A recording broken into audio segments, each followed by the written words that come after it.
Turn your podcast into a business with today's special guest, Alesia Galati. Today's episode is brought to you by Surfer SEO. If you want your content to rank in the search engines, it needs to optimize for over 200 ranking factors. That's way too much to remember. So Surfer does it all for you and directly integrates with Google Docs and WordPress to make ranking your content a breeze. Get started at servemaster.com/surfer.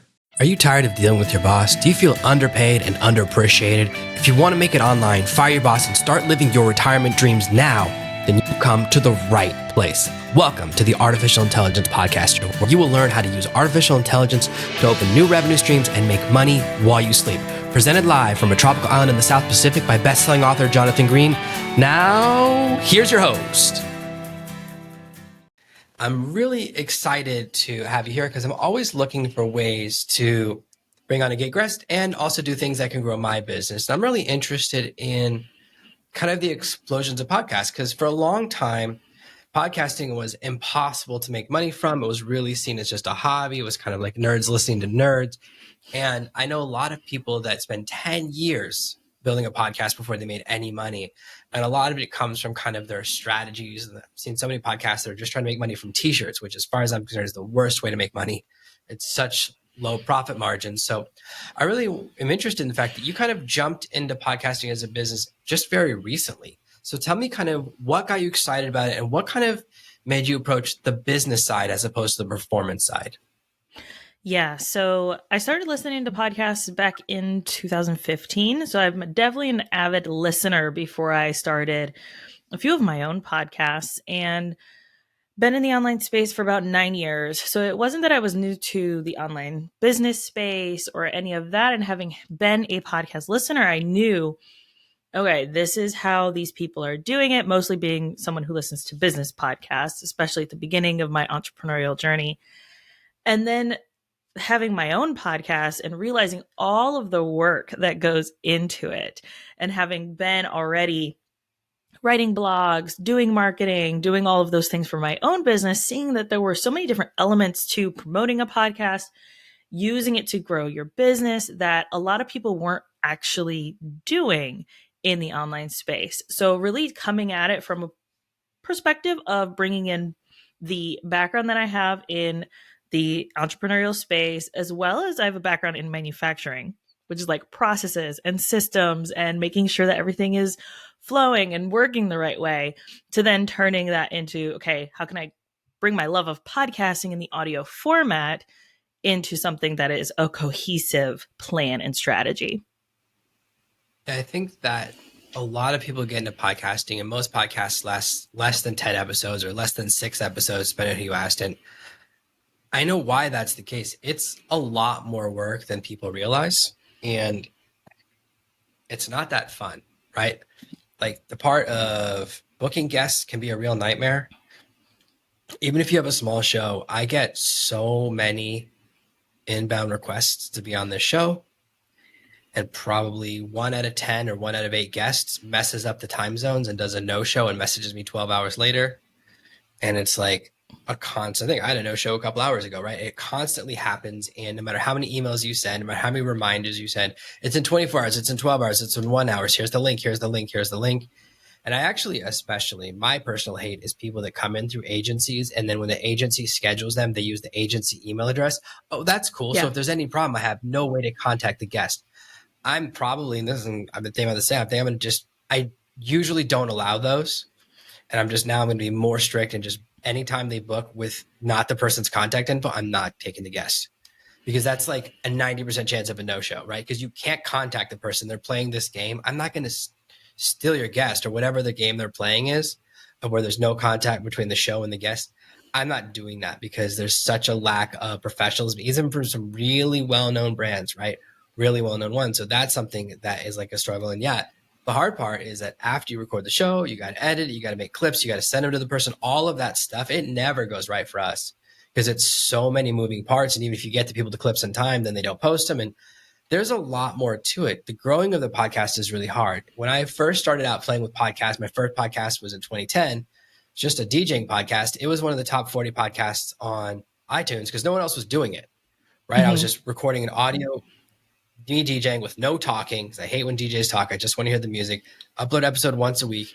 and it was just top 40 DJ podcasts, top 10 in my genre, and just getting not that much traction, right? Because there's not that people listen to podcasts, but certainly it was growing just from being on there. But now they only list like a top 8, top 16. There's no way to get found, right? It's just impossible. And there's all the podcasting networks. So how can someone who's trying to grow a podcast or trying to get found even kind of carve out some space for them? Because most people who are guests on podcasts go and be guests on 50 shows. You can't even get unique guests anymore. Yeah. So you mentioned at the beginning of that about the people don't make it past 10 episodes. I believe it's 90% of podcasters don't make it past 23 or 25 episodes as well, right? The 10 mark is a really big one, and then that 25. So, what I usually recommend to people is if you can't come up with 25 episodes, things that you know your audience actually needs, actually wants, then don't even bother. Like, really, find other ways that are strategic, guesting on other people's shows, doing some collaborations, something else that's going to help you grow your audience rather than putting all the effort and time into something that you're not going to be able to keep going with. Now, obviously, there's the caveat of people who do limited series where it's just very digestible cornerstone type content, right? Which that's something you can do. It's something you can repurpose and use for your business. But the guesting part, man, it is ridiculous trying to find good guests. It is ridiculous trying to get people who are excited to be on the show, who have value to bring as well, which is like a big thing. And you're right, those agencies, you really do struggle with trying to get them to like, hey, I just need to talk to the person that's going to be on my show, right? So I think for that, and I usually recommend this to people, is like going out and finding your own guests, right? And I know that can be a lot of effort, a lot of back and forth, but if you're someone who is getting really crappy pitches and you're struggling with like sifting through them, don't accept pitches anymore. Just say, we don't accept pitches. This is how we're going to go about it.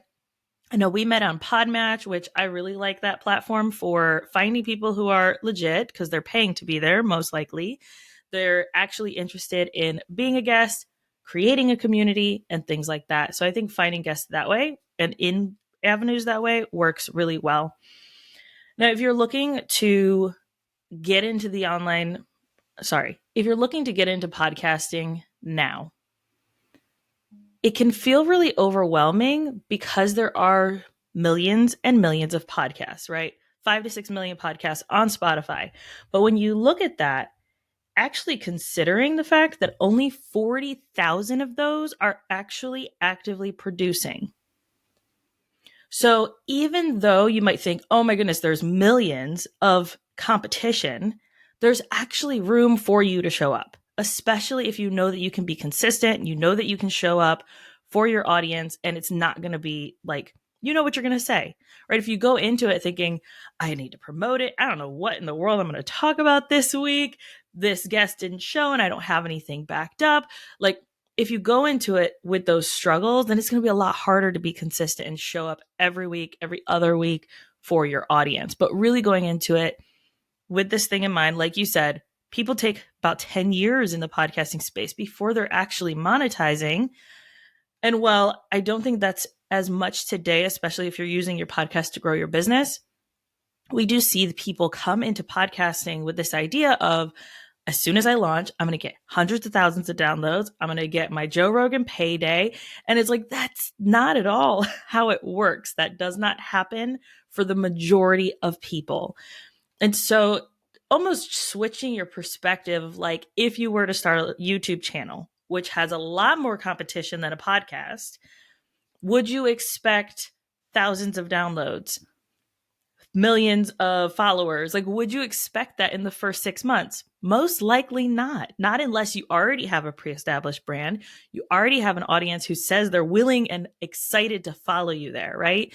So I think going into, I want to launch a podcast, knowing this is a long-term strategy. This is long-form content, long-term strategy to use to grow my business, to connect on a deeper level with my audience. And really establishing those goals ahead of time will help you be a better podcaster and actually show up every week, knowing that, hey, this person reached out this week. They've been listening for 6 months. They love the show.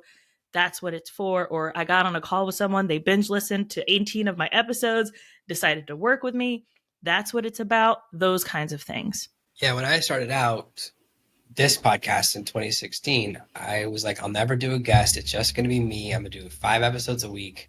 And so I recorded like 20 or 40 episodes before I even started launching. So I was putting out just constant contact. I did 160 5-day week episodes that way, which is just, it was unsustainable because I just couldn't create that much content with all the other things I was doing. I was losing my voice.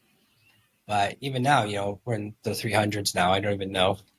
Can't keep track because I just record all these episodes and kind of they get moved around. But it's a lot of people are always like, oh, is your strategy to do grow a huge audience? Like, no, this is just to keep my audience busy in between my books and my products. This is just to give people another source of a lot of content. And now that I do interviews, I interview people that I find interesting.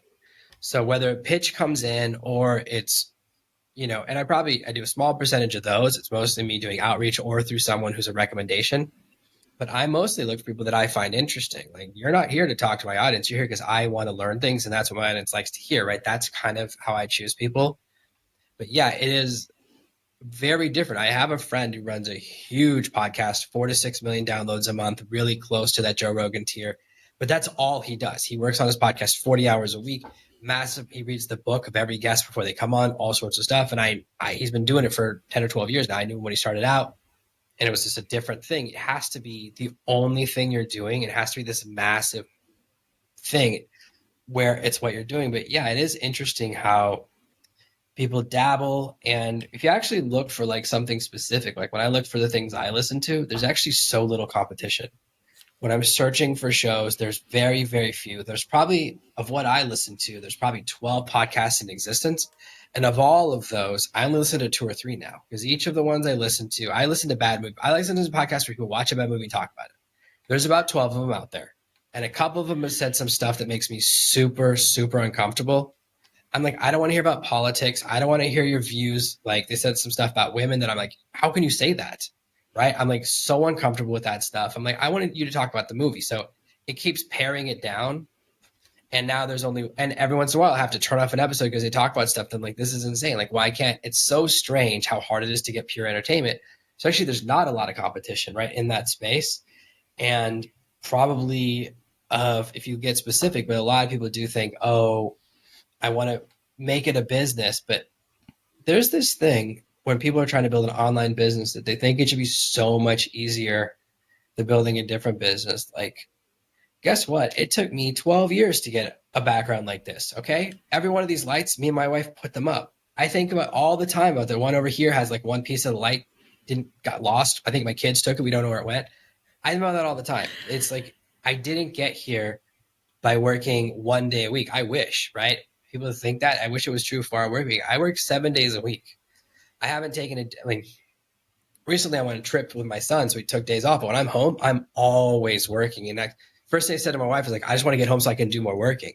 So it has to be that thing. Like, we go to college for 4 years to get the hope of an entry level position at a job that we hate for a boss who hates us. But yet building an online business, we don't want to put in that sweat equity. We never want to do that part.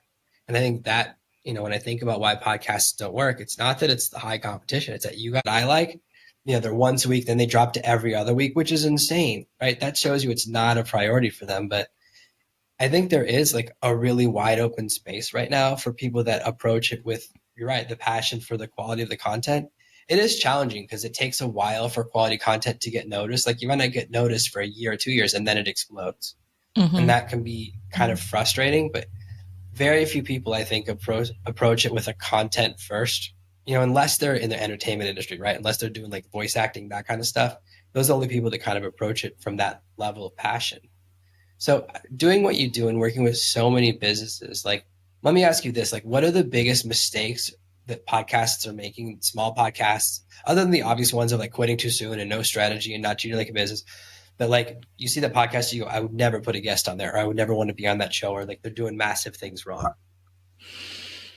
Yeah. So, not even the point of like, I would never want to be on there because I've been on ones where post the fact after having been on, I'm like, oh, yeah, no, maybe that wasn't the best idea. Like, I recently was on someone's podcast where she was recording it live and streaming it to different places from her car. And I was like, as a podcast production agency, my brain is like gonna explode. How dare you do this? Right? Like things like that, right? Noticing the quality, the audio experience of the listeners, things like that, right?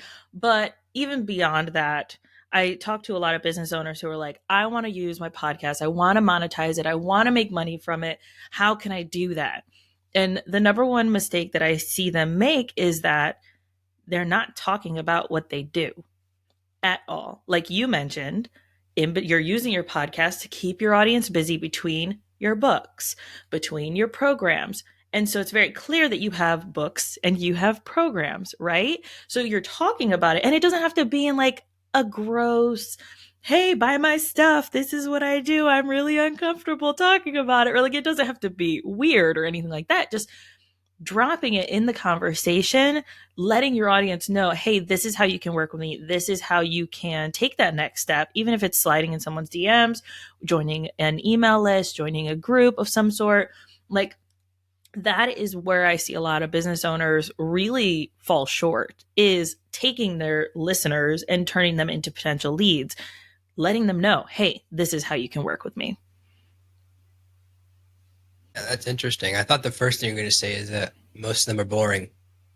Just waiting for that because like it's some people just like they don't when they don't approach with the entertainment aspect, they're so dry. The shows are so boring. It's really tough. The car one is true. People call in from their phone all the time to be on this show. I was like, "What are you doing?" I sent you like emails. You got them. Emails, diagrams. That's why I use this software to be like, "Hey, we're going to use this. We're going to use the video. We're going to do this. The audio. Come on, like you have you don't need an expensive microphone. This is a $200 microphone. Okay, this is really fancy when I upgrade. I used to use $100 microphone, right? You don't have to spend a ton of money, and it makes a huge difference. I tried to do one episode with one of those phone apps because I can have two people in different locations calling, and it sounded so bad. I was like, why does anyone use this app? Right. But that's interesting is it is that this idea of the balance, right? And I think YouTubers have figured it out because you talk about YouTube, they all have like every one of them has a sponsor, even though it's like so random. The sponsors never match the content. Like, who's playing all these mobile games? I don't know. I don't play. I would never play one of those, and yet I see an ad for those constantly, right? But there is this challenge of figuring out how does this match my business, and can I, if you have 100 people listening, how can you turn that into an audience? How can you grow it? Is it worth monetizing yet? But what people forget is that when someone finds you, I always know because I notice a massive spike in downloads when a new person finds me and downloads every episode, right? I see, boom, all these big numbers go up, which is cool. And that's the thing is that people will listen either in reverse order or in chronological order. Like I go back, if I like a show, I'll go back, especially like fiction ones, I'll go back from the beginning because I know what's going on. But there is this challenge that of figuring out the world of podcasting. And also it's really, really hard. Like searching for podcasts, it's tough. Most podcast apps and search directories are so trash.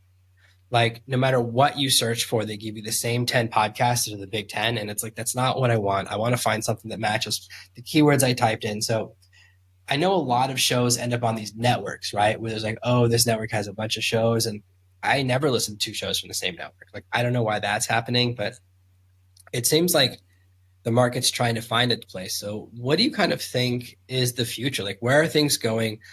What is it? Is it all switching to video podcasting? Is everyone just going to think they're going to get the Joe Rogan deal? Like, oh, I just need to only interview comedians and politicians. Like, what is the future? And how can people kind of figure out if this is the right path for them and if they're doing it to actually make it work both financially and quality wise? Yeah. So when you're talking about specifically business owners, right, who are looking to use their show to grow their audience, to generate leads, that kind of thing, the future of podcasting is not, I don't believe, turning to video, right? I think video is an additional way that we can support our listeners in ways that they might like to enjoy. I was recently talking to someone and he brought this up and he was on my podcast. We were talking about like different formats of content. You know, you've got the TikToks, you've got the Instagram stories, you've got all of these different ways that people are taking in information. And people will consume information based on the allotted amount of time that they have, right? So if someone has 5 minutes to swipe through some TikToks, then that's probably what they're going to do. They're not going to listen to start a podcast episode, right? They're going to instead find something that they can just quickly fill that time with. Now, if they have an 8-hour drive ahead of them, then they're likely to listen to some audiobooks, to listen to some podcasts, but they're not going to be watching a YouTube podcast, right? While they're driving. At least they shouldn't. That's very dangerous. And so, like, they will fill that time with whatever it is that they can, right? Whatever types of content that they can absorb during that time. If they're on LinkedIn and they're like, ooh, this is a cool blog post, skim read it. You know, like there's different formats. And I don't think long form content like blog posts or podcasts are going anywhere. I think that as podcasters and content creators, it's important for us to take that content that we're already producing, right? That podcast that you're already showing up for every week and showing it to these people where they are, right? Do that quick reel, do that post on LinkedIn, do that post wherever to engage with your audience. And we've seen clients generate leads with very small audiences. So I don't want to discourage anyone who's like, hey, I'm very niche. I talk specifically to this type of person. Are there going to be listeners for me? There will. There are podcasts about the most random and ridiculous things. I was talking to a woman at a podcasting event, and she has a podcast about Pez, like the candy dispenser, Pez. And I was like, wait, you've been doing this for years and you're getting thousands of downloads on each episode. Pete, there are that many Pez interested people? And she said yes. And I was like, that is crazy to me, but like, I'm not interested in that. There was another one that was talking about like show horses and making sure that you're taking care of your horse and how to do this, how to do that with your show horse. I would never listen to that podcast, but there are people in that industry, though it is small, that is the kind of content that they're going to seek out. And so I think getting really clear in going forward with podcasting, being super clear about who it is that you want to talk to, narrowing that down even further. It also, and you mentioned this earlier about like boring podcasts, right? I think if you show up excited and interested about your topic, then that shows in your, man, this is boring. They know that there are those certain guests that come on and you're just like, oh man, this isn't as exciting as I wanted it to be, right? So they can hear that. But when you're, as the host, can show up excited and getting, I like to say jazzed. I don't think people say that anymore, but that's okay. Getting jazzed about a topic, then that allows your audience to hear that excitement. And then when they get on the phone with you or they get to talk to you, they're like, I feel like I know you. I feel like you're my best friend, even though you don't know me. That's okay. There's like the celebrity effect that happens when you're able to show up very excited and organically about the topics that you're interested in, but really narrowing it down so that when you're speaking directly to that person, that one person who is listening, and keep that in mind rather than saying everyone or all of you guys and you're all struggling with this thing. No, you are struggling with, which then you can take further, no matter how big or small your audience is. Yeah, I do think that's some good advice because it can be discouraging, right? When you're starting out, you don't have a large audience and you keep thinking that you're going to have that big spike, right? And it is interesting because it's hard to get found. You're right about the way people listen too. It's like I'll watch a video clip, but I would never watch an entire video podcast episode. It's just too long. So you're right about when you do what you do. So for people that are kind of in the middle, like you mentioned Podmatch, which is interesting, but everyone seems to get the same guests and all these shows. How do you differentiate, right? That's one of the challenges. That's why I use other places as well, right? I don't want to be just that. What do you think is the way to kind of get out of the middle, right? I think there's this period in the doldrums where you're like, oh, I've got a couple hundred downloads per episode, but I can't seem to break through. I'm not sure about my format because am I just taking guests that I think will get me traction or am I taking the right guests that I want? And it does seem like the only way to grow a podcast is through guests. But it's like, how much traction if a guest is on an episode every single week of a different show, why are they going to listen to my podcast versus the one last week or the one the next week? So it starts to diminish that value. So yeah, what do you think is kind of the way to break through to that next level, to kind of break through that barrier and to recapture your excitement? There's a few things that come to mind. And the first being, if you're someone who has hit 75 episodes, 100 episodes, 150, 200, 250, and on, do a celebration to rejuvenate not only your excitement about your episodes and your podcast, but also to encourage your audience to get engaged with your content. So we recently did this with a client. She was hitting 200 episodes and had her reach out, and she doesn't have a lot of guests, but have her reach out to past guests and let them know, hey, I have this quick celebration. I'm excited. I'm hitting this incredible milestone. Most people don't make it to this many episodes. Would you join me in celebrating? And that was made it easier for her to reconnect with her past guests that maybe she was looking to maybe collaborate with in the future or take it a step further, but also to get herself excited about that podcast back up of like, I'm doing this, I'm seeing results, people are connecting with me, and this is exciting. Like, I have made an incredible milestone. That's great. So that's one way. Another way is we've seen the number one way to grow your show is to actually be on other people's shows. Now, that doesn't mean that you should, if you're a marketing person, go on all of the marketing podcasts. Find other places, not just those marketing podcasts. Maybe you are on a podcast that is for nonprofits, right? And is a more general podcast where you can bring in your expertise and it's maybe not something that they've talked about. Bring your own unique spin so that you can engage the audience and bring them over to your show. So that's been another way that we've seen people grow their podcast.